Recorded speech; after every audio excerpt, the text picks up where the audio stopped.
I'm here with world champion Joshua Franco, 17-1-2, and his brother Bam, 13-0, 9 knockouts. Did I get that right? 13-0, 9 knockouts.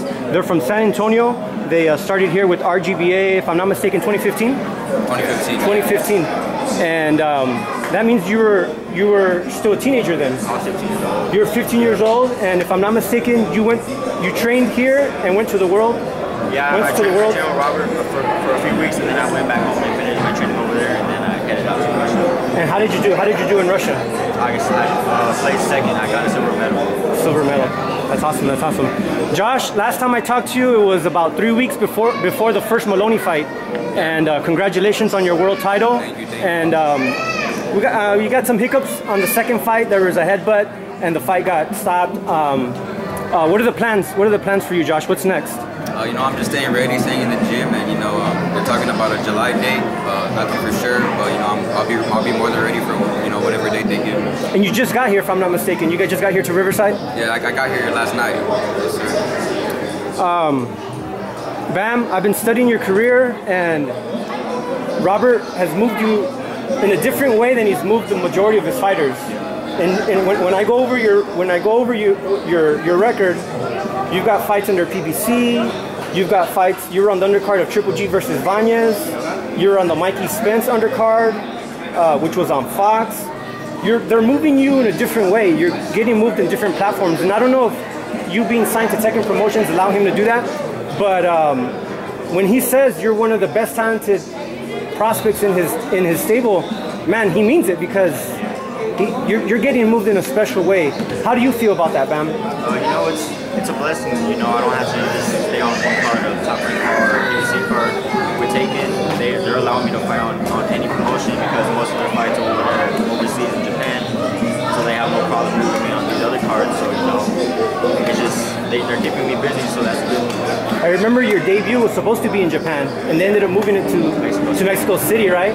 And I remember Robert saying it got a little bit difficult in there. Talk to us about your pro debut. It was tough, man. I went to Mexico City. The elevation, you know, it's way higher than California. So that was one thing. And then the second thing, I fought the guy in his hometown, and he was a tough opponent. You know, I didn't expect him to come out like that. And in the fourth round, he caught me with a good shot, and I got rocked. But you know, I had to dig down deep and fight back. That's what I did. Josh, how does it feel that now more of your stablemates are with you? When you got signed to Robert, it was you, it was Hector, who's here now, Tananjara, it was Genaro Gamez, and it was Jonathan Navarro. And so you've always kind of been with Hector. You've shared several camps with him, but now you got Virgil Ortiz. So now you got Bam with you that does camp with you. How does it feel to have all those fighters that are pretty much your brothers, that you grew up with in the amateurs? Does that make camp easier? Tell me about that experience at Roberts. Yeah. You know, it's badass having Hector, my brother, Bam, Virgil, all the Texas fighters. Hector Valdez comes out here sometimes too, and we all grew up together. So it's like a comfortable feeling when we're all in camp together. So yeah, man. We all push each other in the gym as well. We all want to see each other win. So in the gym, we're grinding, we push each other to the limits. Now you guys live full time in San Antonio. You guys come out for your training camps here in Riverside. But I was talking to you guys earlier, and you guys have a facility with Davies Entertainment that allows you. Thank you to them, that allows you to stay in shape over there. I've seen videos of you training with, doing some sparring with Biggie, and I've seen you doing some strength and conditioning with one of their coaches out there as well. At what point did your dad stop traveling with you guys? Because then, I'm pretty sure in the amateurs, you guys are underage. He has to drive, he has to fly with you guys. At what point, what kind of role does your dad take with you guys now? My dad, he's still involved, but when we first turned pro, he told us that he could only take us, he could only teach us so much, with boxing. He needs to have another coach with us. So he handed us over to Robert. That was the best move we made. But my dad's still involved. He's still in the corner. He still comes to our fights. He doesn't come out to the camps or nothing anymore though. But he's still involved. Bam, you're very active on Twitter, and you got a very unique sense of humor. You're always talking about food and fashion, and you're always showing your cool kicks and stuff like that. I appreciate that. I got a good sense of humor. Keeps me busy. It keeps you busy. Yeah. They're gonna do a raffle, so maybe I'll catch up with you guys in the future. Sure. Thank you. Thank you. That top rank money. Santiago caught me on videos. No, I just started it. Oh no.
Hey, this is delicious.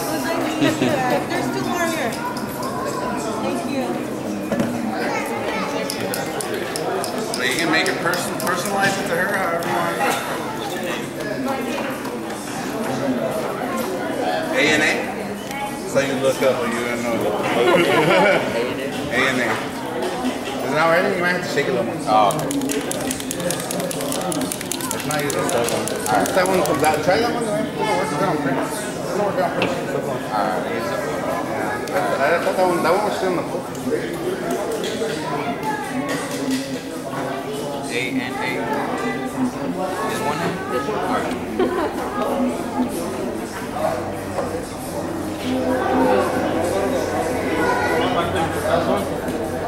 Estamos a 2 horas de media. Se llama el pueblo de la I'm good. I'm good. Oh. Sorry. 30. I think we should get free.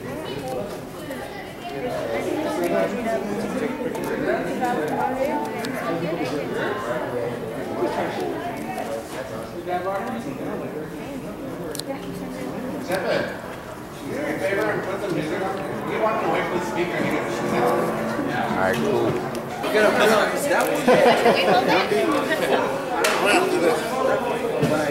Oh, Junior. 3. I didn't even have my camera out there. I'll send it to you.